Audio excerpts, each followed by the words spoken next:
Titik sa'yo, awit sa akin, nilang sawa na sa'king mga kwentong marating tungkol sa'yo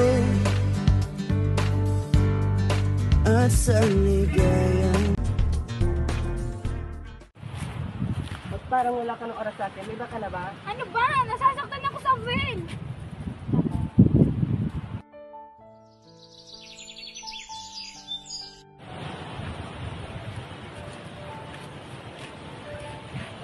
Pupusok mo tayo sana. Alisin natin po. Kung mahal mo ako, bakit pinapapili mo ako? Mahal kita sa Vel. Pero sa ngayon, nasuunahin ko muna yung pag-aaral ko.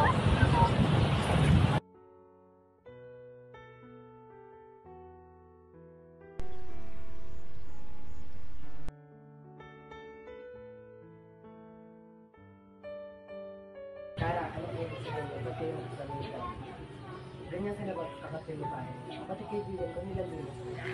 Anong karapatan mong pagsabihan ako ng ganyan? Ganyan na ba kababaw tingin mo sa akin?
You are going to be placed under arrest.